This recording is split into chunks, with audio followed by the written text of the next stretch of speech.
Hi అండి. Welcome back to my channel. అందరూ ఎలా ఉన్నారు? పార్ట్ 2తో మళ్ళీ వచ్చేసా. అదేనండి, మొన్న వాల్ పెయింటింగ్ వేశాను కదా, చాలా లాంగ్ డేస్ తర్వాత. సో దానికి కంటిన్యూషన్ అనమాట. అంటే కలరింగ్ చేస్తున్నాను. ఫస్ట్ నేను ఏవైతే స్టెమ్స్ ఉన్నాయో వాటికి కలర్ ఫిల్ చేసుకొని గ్రీన్ కలర్ స్టార్ట్ చేశాను. ఫస్ట్ నేను అసలు కొమ్మలకి బ్లూ మీద అంటే బ్రౌన్ డైరెక్ట్గా వేద్దాం అనుకున్నాను, కానీ అంత నార్మల్గా ఉంటే ఎలా చెప్పండి. అందుకే గోల్డ్ కలర్ తీసుకున్నా. గోల్డ్ కలర్ స్టెమ్స్కి తీసుకొని అన్నీ మెటాలిక్ కలర్సే తీసుకున్నా మ్యాక్స్. కొన్ని ఫ్లవర్స్కి మాత్రమే నార్మల్ కలర్స్ తీసుకున్నా. మిగతా ఆల్మోస్ట్ అన్నీ మెటాలిక్ తీసుకున్నాను. సో ఆల్మోస్ట్ నా పెయింటింగ్ అయితే ఇలా రెడీ అయింది.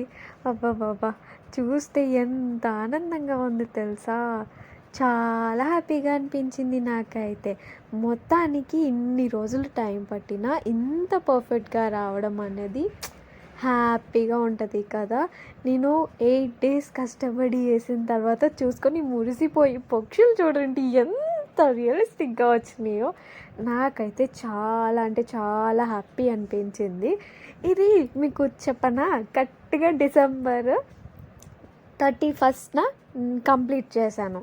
ఆ బర్డ్స్తో కలిపి లాస్ట్ ఇయర్ 2024లో డిసెంబర్లో కంప్లీట్ చేశా. అప్లోడ్ ఇప్పుడు చేస్తున్నా. వీడియో నచ్చితే లైక్ చేయండి, షేర్ చేయండి, కామెంట్ చేయండి.